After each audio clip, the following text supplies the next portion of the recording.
We are back with another episode of the Pivot Point. Remember early access for our Dynasty Theory patrons. We want to jump right into it today. Mitch, we were posed with a question. It was studs versus depth. And I feel like this is one of the critical questions that always comes up. And I kind of relate it to when you look at players, it's like, do you want consistency or do you want upside? That's another conversation that I think could be a good discussion here on the Pivot Point. But high level, overall, where are you today? Maybe where were you a couple years ago when you first started getting into Dynasty Fantasy Football with the studs versus depth approach? I should go like full and just be like, it depends. But it doesn't. So That's my answer. I know. I knew it would be too.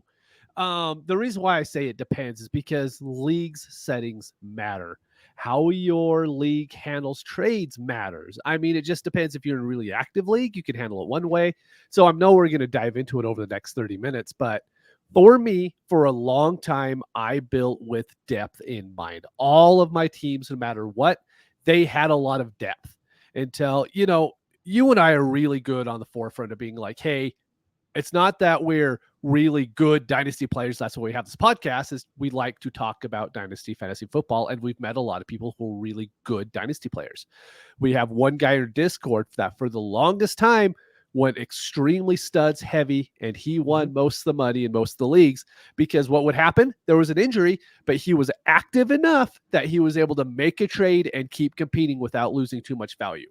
And so I've honestly switched that approach in the majority of my leagues because, I mean, like I said, we'll dive into it, but the studs approach is just more fun because you have better players on your team, right? Mine, it's like, of course it depends. And we're going to be going through different scenarios and situations. I asked you last night before you went off to a concert, living your best life. I said, Mitch, do we need any show notes for tomorrow for the Pivot Point episode? And you said, no, I think I'm good. So a lot of this is going to be impromptu. A lot of this is going to be, off the cuff. You're not going to have any insight into what I'm going to be throwing at you. And that's why I like to be leading the conversation, because I can't really surprise myself. I can only surprise Mitch and Dan, and that's what makes it fun. So it depends for me, right? I think there are so many different situations, not just league settings, not just league dynamics, how active is your league, but I also think it's the timing of it. And what I mean by that, I still find myself in startups looking to trade back, looking to acquire depth, if at all possible. And then once you're in that league for a year or two, or even beyond, once you start to get accustomed to the managers in your league and their approach and how they look at it from a depth or studs approach, then you can start to maneuver. And I have found myself, like I said, I go with the depth approach initially. And I always talk about minimizing risk. When you're in a startup, if you go with that studs approach and you pick those guys, let's say, not just focus on injury, but on performance, and they decline, you're losing value right off the bat. But you could say the same thing about if you're acquiring depth and it's the wrong guys, right? Yep. But it gives you more opportunities to not necessarily have to be right on that specific player. And I have found myself, so going from that initially to where I am in a lot of leagues, that I am sitting with some solid depth, but now I'm looking to consolidate. And I think you kind of noticed that with my approach over the last year or two, especially not just the co-managed leagues, not just the leagues that we compete against each other, but also just in the Discord and the communication and then the trade polls. Like, you look at it and like, I'm like, the value's there, but it's not enough for me to want to pivot off of one of these guys. And in the Discord, I mean, there's people, they know me as the UPS guy because I'm all about the package usually, right? So I think that aspect of it has certainly changed in my approach. And it's not to say you can't be successful either way. You have people in our Discord, like you mentioned, that go more with the studs approach. If there's an injury, they can pivot off of those assets, still remain in contention, but lose minimal value. And then you have the folks that still build with depth, and then they are competitive throughout the year. And whenever we have as much information as possible, whether it's from a usage perspective, whether it's from an actual production standpoint and health, then you start to pounce. Then you start to get aggressive and you start to consolidate. Do you find it easier? Here's the first of many questions that you don't have any insight into right off the bat. But do you find it easier during the off season or in season to either consolidate and package up for a stud, or you're looking to pivot off of a stud and get some depth or maybe rebuild? In season, it's really hard to package up for a stud unless that stud gets injured or it's an older vet. That's really how it works. It's almost impossible. Let's say Justin Jefferson last year, right? There was no packaging up for him, even though he, was injured for a couple of games, and you might have wanted to pay up to go and get him. A rebuilding team is going to want him. A contending team is going to want him. It's really hard to get these young, extremely good dynasty players in season, no matter what's happening to them, really, unless it's a big injury to where they're going to be out for the year and someone wants to contend. That's kind of like the only way you can make a move for these bigger guys. Off season, you can make a move for these guys every day of the week. I guarantee you, if I tried today, I want to go get Justin Jefferson, I could get him on a roster without a doubt. But I do believe in season, I probably couldn't do it unless he has some sort of ACL injury. Well, and that's the thing too, right? And you hit the nail on the head. And we're kind of going to talk about this. I mean, all of the conversations, they kind of morph. You get some spillover from topic to topic. And we've covered this on, some of our recent episodes of Dynasty Theory, some of the recent episodes of the Pivot Point conversation, certainly in the Discord. But you have these studs that they're producing, but also they are highly sought after dynasty assets. So that's what it does, make it very, very difficult unless you have a season ending injury, like you mentioned, because even if it's a lack of production, everybody, they're going to bounce back. Like, you could find cases where you were getting a discount on a Patrick Mahomes last year. You could find situations where you were getting discounts maybe on a Jamar Chase at certain points, but I think it's few and far between, right? Mm-hmm. So I think overall, during the off season, I think it's a good time to try. Excuse me. Woo, frog in the throat. I think it's a good time to go out and try to see what these managers are doing. One thing I did, I was scrolling through my phone early this morning while Mitch was being called into work or whatever was going on over there. You're never off. No days off over there. Never off. No. And I'm going through, and as I typically talk about, I'm going through trade baits. I'm going through the trade blocks. Are there managers that are looking to move these higher end assets? Are there managers that not just a high-end stud dynasty asset, but are there managers looking to move a Travis Kelce? So obviously giving you that immediate production, but not necessarily the longevity, not necessarily any spikes in value along the way here moving forward in his career. Are they looking to move a Christian McCaffrey? I don't want to get too far ahead into our 10 o'clock episode, but that's certainly one of the things we're going to be talking about, where you have these guys that are giving you high-end production, but how much longer can it last? A Tyreek Hill, Christian McCaffrey, Travis Kelce, so on and so forth. And like, let's get away from the high-end studs that are the high-end dynasty assets. This is probably the easiest time, if somebody is not a contender, to go out and try to get these Tyreek Hills, these Christian McCaffreys, right? Oh, without a doubt. I mean, because they're available. And even we talk about the dynasty calendar a lot. As soon as August hits, that's going to be the time to where there's a lot of people who start to look at their teams like, oh, I really need a rebuild because I don't have 2 super flex quarterbacks, right? That happens a lot. So that they'll go in the chat and be like, hey, I need a rebuild. you need to be very able at that point to know Christian McCaffrey's value and go in and order something close to it. So hopefully you could be the first one there, because what happens a lot when people are like, hey, I'm blowing up my team, I'm moving on. If you miss that chat and you're like not in the chat for that day, half the times their team is completely blown up within like 12 hours. They're like, okay, now I don't need to worry about this team for the rest of the year. But no, I think definitely this time of year is the time to be out and trying to get these older veterans, because I mean, like you said, we're going to talk about in the next show. You have to talk yourself into buying into these guys. You have to give yourself the narrative that, hey, one of my guys is Chris Godwin, right? How is he going to really improve? Because he hasn't been really good for like the last 3 seasons. He's been pretty good, but is it worth buying into a 29-year-old wide receiver? Probably not.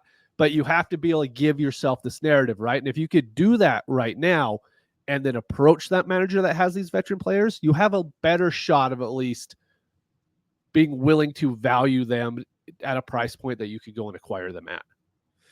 And you mentioned a really good point.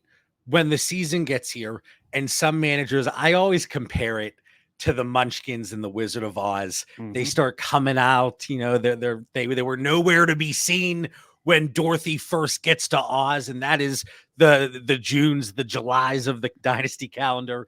And then finally they come out of nowhere and they start singing their songs. And those songs in this situation are, hey, Christian McCaffrey's on the block.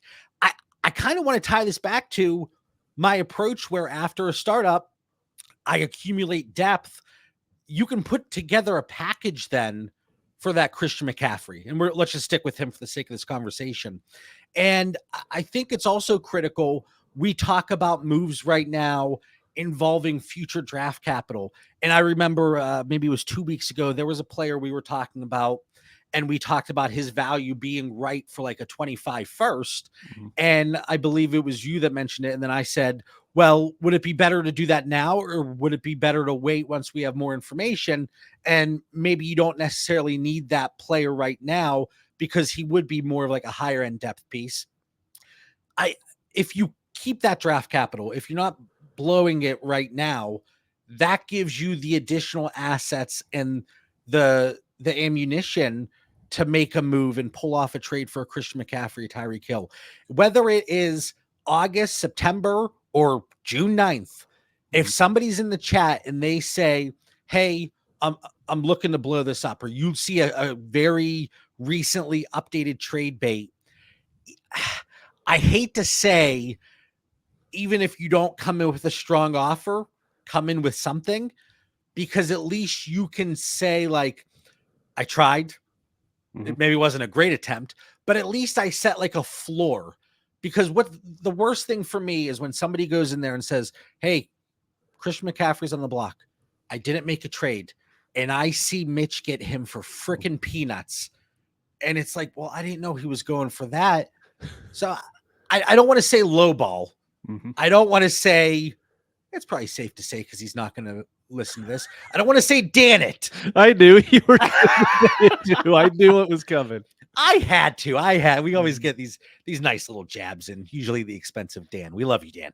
But at least come in with something kind of like you said, maybe like remotely competitive, 70%, 80% of what you would be willing to do. So we talk about depth or high-end assets, high-end studs, production. Try to package up then. Yeah. Is there a situation where you're on the other end of it? And you're sitting with a Justin Jefferson. Not only when might you be willing to part with him, but how much of an overpay do you need? If you're not the Dynasty Theory Patreon, you haven't necessarily been able to get into the Dynasty Theory trade calculator I put together based off of my values. But the more assets you incorporate on one side where there's a discount, it gets discounted even further. You start to pick up a 20% discount, 25% discount, because I don't want it to be one of those situations where you're just throwing quarters at $1, and it's going to add up eventually, because it has to. Right. How much of an overpay do you need, and when are you willing to move off of one of those assets? Honestly, if it's a wide receiver, I'm pretty willing to be honest. I think I have I have about 45 dynasty teams. I think I have one share of Justin Jefferson and 2 or 3 of Jamar Chase, which the Chase ones literally just happened because I did the startup this offseason and I picked him up in the startup, right? All right. Well, what about Amon-Ra St. Brown then? Is that somebody that you have rostered a little bit more? Yeah, he's not leaving my roster though. That's why I have so much of him. Like, I mean, I have a lot of Sam Laporta as well. And I get, honestly, as far as dynasty goes, the trade offers that I get, I would say 90% of them are for Sam Laporta right now. Everybody is trying to get Sam Laporta. And I bet you it's probably the same with a Trey McBride. I just think they're the two young guys at the position that people are really, really trying to get right now. But anyways, your question. Knowing you, I wouldn't even send an offer for a Goff, an Amon-Ra St. Brown, or Laporta. That's what I tell people. I'm like, dude, you're gonna have to so overpay, but not talk about one of those guys. I am willing to move off a Jefferson or a Chase, but I think this will probably lead into another show at some point. I'm not moving off of Breece Hall unless I'm getting an absolute truckload. I'm not moving off Jahmyr Gibbs unless it's an absolute truckload. We kind of hinted at it a little bit in the Discord earlier this morning, but like, I truly believe in building in the stud running backs right now. Like, that is my thing. For a long time, it was, I want 2 of the elite tight ends. Now their values are way too high. And then I was like, hey, I want to get 2 of the elite quarterbacks. And now it's nearly impossible to get 2 of them on your team without extremely overpaying. So what's the next position I could get to that's going to give me a positional advantage over everybody else? Running back, because no one is valuing these guys where I think they should be valued in Dynasty. So if someone's want me to piece out one of the top elite running backs, it's really not happening. I'd be more willing to do it for a Christian McCaffrey, but even him, for him to move off my roster, it's going to need to take like an Amon-Ra St. Brown type deal in order for it to work. And a lot of that comes into, like, we kind of talked about it a little bit more, especially recently, but with the Dynasty Daddy partnership, looking at the warp a lot more. And again, those are 4 letters that Mitch is like, spreadsheet frickin' nerds. When we see each other in Canton, I'm waiting for you and Dan to try to stuff me into a locker this year. I mean, I might, because like I did dive into warp this last week. I was like, I know it was a baseball stat, so I went in and looked, and like the amount of things that are put into like baseball's warp, and like they can't even decide that. That game's been around for like 150 years and stats have been in it forever. They can't decide how to do a warp, right? But they're basing it off of like 10 to 15 different stats. It's coming out with a number. And in fantasy football, we're like, this guy scored a lot of points. He's worth more. See, it does tie into the point per game, but like I said, it shows you the difference in position as a whole, as opposed to specific players. But also with baseball, and like, like sample size, that gets me going, right? And like baseball, we have 162 games. Exactly. Yep. Football, you have 17 games, and then you more try than to likely 12 to 14, probably. And then you try to draw splits from that. Well, he was only doing this with this player active, and it's like, okay, now my sample size is down to like pieces of 2. Anyway, exactly. Yep. Okay, so I'm throwing some things on the back end here for my tiers. Remind me, I have a question for you too. By the end of the show, just remind me to ask you it. Okay. We're gonna forget, but okay. Yeah, I know. So, would you move Justin Jefferson for Chris Godwin, Jalen Waddle, and a mid 25 first? No. Would you move Justin Jefferson for Godwin, Waddle, mid 25 first, in a, let's call it a mid 26 first? Yeah, that I would do, because you're pretty much getting 3.5 first or 4 first at that point for Jefferson. Now, with the first one, with the Godwin, the Waddle, the 25 first, I tried to pick guys that I thought I know you like Chris Godwin, but I wasn't going to like throw a Nico Collins in there. Does that change if you're within my tiers looking at specific players? Or is it just, I need more?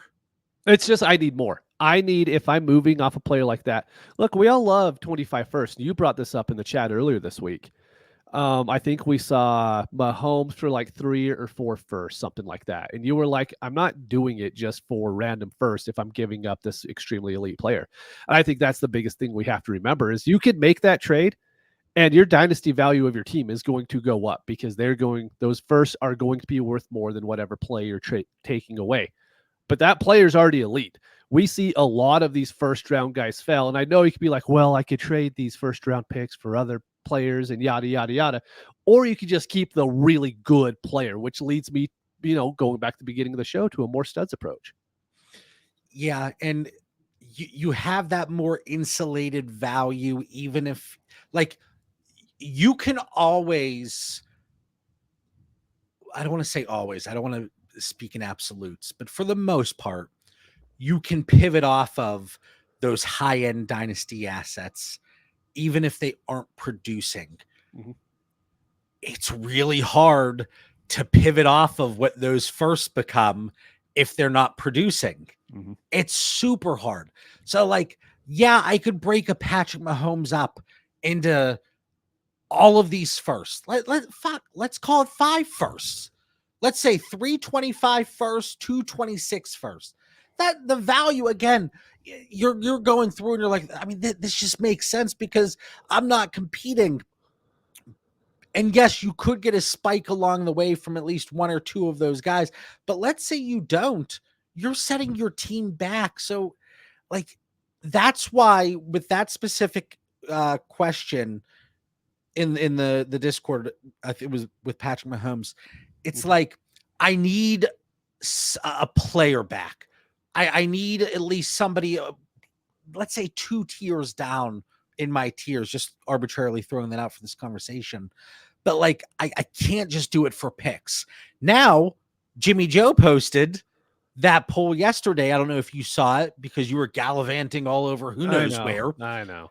It blows my mind when like people do things and like have lives. It is weird. There was a lot of people that concert, man. I was looking around. I'm like, oh, this is so much money they make in one show. Like, good Lord. Yeah. You and I should start a band. We should. Yeah. Except for the whole like talent thing's the issue, but it's okay. Yeah, that could be an issue. But like, I need a player back if moving that Mahomes. But anyway, like I said, so Jimmy Joe posted a question and it was like Waddle, ETN, and Christian Watson for 425 firsts in a 12-team Superflex. So 12-team leagues, you like, ideally you want the studs, right? Because there's for this situation, 120 starters in 12-team Superflex leagues, but you get more variance with those draft picks, right? So like, yes, it's 425 first. Even if they all look to be playoff teams now, more than likely you're getting one that slips to 103, 104, then 105, 106. Like, it's so easy to sit there and say these picks are late, but it's easier to do, I think, in 14 or 16 team leagues because you have far less parity, right? You have the haves and have-nots, and there's a very clear divide, and maybe a couple middling teams that could go either way. But 12-team leagues, you get half the teams in the playoffs, half the teams out.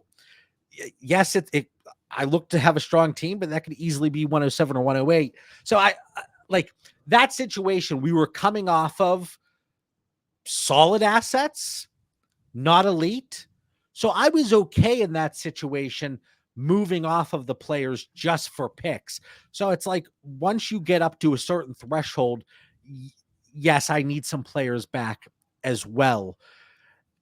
Let's talk about league size, because that comes into play as well. Transitioning, kind of just talking about it, segueing from, you have 12-team leagues, you have 14, 16, even 10-team leagues. Where does your approach change and your willingness? And let's go in the first situation, moving off of a stud. Breaking off up to 14 to 16 teams. Yeah, let's start in 14 or 16 team leagues. You're moving off of a stud. I think actually I don't mind. 12-team leagues is hard, right? Because I don't like doing it. 14 and 16 teams, what I found, especially in 16 teams, is if you can move off of Jefferson and you get 3 firsts, you don't have to hit on you don't have to hit on all those guys. What ends up happening is you get hit on one of them and you can move off of him. I actually think it's easier to rebuild in a 16-team league than I think it is to rebuild in a 12-team league. Because I think the 12-team leagues, the contenders can stay contending for much longer. And the 16 teams, on the other hand, you see a lot more of a rollover in the league to where the elite teams are elite for like 2 years.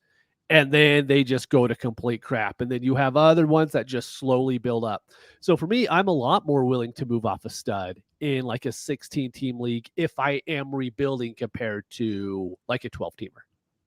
See, I this is interesting because I disagree from not the approach with moving off of a stud for the picks. Okay. But the aspect that it's easier to rebuild in a 16 team league. It is. So Like, I've taken over. Go ahead. If you go through our leagues, Mhm. and this might be something I do later. It's gonna be a lazy Sunday here in the Bauer House, but something that I might do is go through our 14, 16 team leagues. I would be willing to wager that most of the teams that are at the bottom of the standings today were there 3 years ago. Well, maybe, but that could just be a manager issue too. So like I've taken over a few really, really bad orphans in 16 team leagues, like 3 or 4 of them. Yeah. One of them, and within 3 years, I turned it into, I mean, it was definitely a contender last year. I have another one. Is that the Just Us league? Yep. And then you worked a freaking miracle. It's what we do. It's what I don't know. I don't know how it was done, but anyway. But then, like, I have another 2 leagues to where I should be in the exact same position this year with those 16 teamers, and I think it's really hard to do it in 12 team leagues because you usually have 5 or 6 teams that are contenders, and they're able to stay contending because there's a lot more depth pieces. There's a lot more like positional weekly wise, everyone's a lot better matched up. Those 16 team leagues, I think what really happens is you have a team that's dominant for a year or two, but then they get the aging vets, and then like those guys just slowly start dropping off to where now all of a sudden you don't have your picks because you trade them in those leagues to contend, right? And then your upper elite players you've been counting on are now 3 years older. And so I really, really do think it's easier to rebuild in a 16 team league than it is in a 12 team league. But I mean, it does come down to you have to be a good manager and able to do it. Like you can't be one that's just waiting for the rookie draft each year, taking the 101, the 102, then the 103, and hopefully building up that way. You need to be extremely active in those leagues. Yeah, this is a great comment from Kev. I do think it's a good strategy to also look for first and try to target a younger asset to add that can increase in value if you don't want to trade a guy like Jefferson just for straight picks. And I mean, I completely agree because like you get that insulation. One of our patrons, Ollie, we were working through some scenarios for his team over the last couple days, and it was an orphan he had taken over in a 1 quarterback league, a pretty typical kind of older school league, and he had made a move, acquired Justin Jefferson, and the one team that was just loaded with studs came to him with an offer, and we had talked about moving then off of Justin Jefferson for I want to say it was something involving an Olave and maybe it might have been Puka, honestly. But like, if you want that stud in one of those old school leagues that's like a start 9, you have to pay up. You have to. So whereas like, yeah, you can throw in those picks. The league size certainly matters. The settings certainly matter. The positional starters certainly matters. Like there are so many variables that come into play that makes this such a fun and interesting conversation because it truly isn't just, yes, I want the studs. Yes, I want the depth. So 14, 16 team leagues, you're a little more willing to move the Jefferson for his fair overall value. Exactly. Yeah. I mean, you're not selling him at a discount by any means, but you're willing to move off of him for sure. And then as we get 12 team leagues, 10 team leagues, start 10 in all these situations, you need more. The sum of the parts has to be more than what you're trading for. But yeah, like Kev brought up, I mean, if you're trading away a Jefferson, I'm going to want Olave's just in my head right now because you said, but even a little bit of a lesser wide receiver with those picks. Like you always want a player that can be a little bit of a foundation piece with the picks added on, because worst case, you could trade that foundation player as well and then get more picks based off that. If that player hits, then so be it. You're even in better shape because you have that player and picks. So maybe you could have like 3 to 4 more players to start next year. But yeah, no, that's definitely the way to go about it. I do not like the whole Josh Allen for the 104, the 105, and a 25 first. I'm like, I don't even know if the 104 and 105 are going to be good. So no, I'll just keep my player at that point. So across the positions, wide receiver, it sounds like you're a little bit more willing to pivot off of these higher end studs, if you will. Yeah. Quarterback, rarely it's going to happen. You brought up quarterback. Hold on. We only have 5 minutes left. This is my question for you, because this goes into depth and studs, right? I was once firmly on I need 3 super flex quarterbacks. I got off of it last year and was more willing to go with 2 super flex quarterbacks. I decided that's absolutely horrible. I'm never doing that again. And I'm very back on the I want 3 quarterbacks. And I don't care if the third one is Daniel Jones. You know, I need to have someone that, or Gardner Minshew, whoever, you know, that tier of quarterback is at this point. I need to have that guy now. I'm not October dealing with an injury to one of my quarterbacks and going and praying that someone is going to trade me one. What do you think? See, I have always been like, if you can get that Daniel Jones, especially his value, like I think a lot of people are valuing him as a future second. Like, yeah, give me him as a third quarterback. But you're in a startup, you're even in an existing league. I would love to have those 2 higher end to middle higher end quarterbacks, and then just give me a shit bag. Like yeah, you just need someone to start, right? But I'm not walking into the season anymore with like Josh Allen, Kirk Cousins, and Hendon Hooker, right? Like I need a third quarterback. There was a long, like last offseason, it's like, no, you could always go and get another quarterback. You can. But people also see you have one starting quarterback. That's like, well, you either pay me a lot or you lose. You make your choice. I'm just not. But I think in those situations, you can find a manager that will bail you out. You can, but you have to spend probably more at that point than what you have to spend today for that player. But it comes at like, do you spend $1 today on a Daniel Jones? Yes, because then you don't have to worry about it. Or do you spend maybe, let's say, a 50% chance you have to spend $1.25 later? Like it, I think that weighs itself out a little bit. Not doing it. I dealt with it last year, man. I'm not ever doing that again. All of my teams need to have a third quarterback on the roster. Yeah, low end quarter, but still, I think that you found that middle ground, because previously, maybe a couple of years ago, you wanted like the 3 high-ish end quarterbacks. Oh yeah, I'd want like my third to be the Kirk Cousins or the 3 years ago Jared Goff or whatever. Yeah. So I think now you're in a nice middle ground. I should be, but the problem is I keep bringing up Daniel Jones and he probably won't start after like week 3. So, you know, we'll deal with that at that point too. Such a wide range of outcomes for Daniel Jones. I've actually been trying to get him thrown into deals. Anyway, this is a conversation that, like, honestly, it could be a full nother episode. Really quick, 12 teams start 9. Yeah. You're less willing to liquidate these higher end assets. Then, right? I'm not moving off of them. Like, I mean, it's going to have to be a very unique situation to do that. Okay. I just wanted to cover, at least for 1 second, the variance. What if it start 11? Yeah, maybe a little bit more.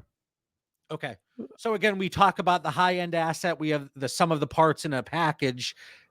You have to, like, yes, there are trade calculators, there are resources, there is data available. You can go off of ADP, whatever the case may be, but you have to be willing to adjust based on those league settings. So league size, league dynamic, league activity, number of starters, And, I think those are all critical pieces. As you can tell, I'm rushing through to get as many words as possible in here at the end, but we are jumping over to the weekly episode. We want to thank everybody that checked this out. And yeah, we appreciate you. Peace.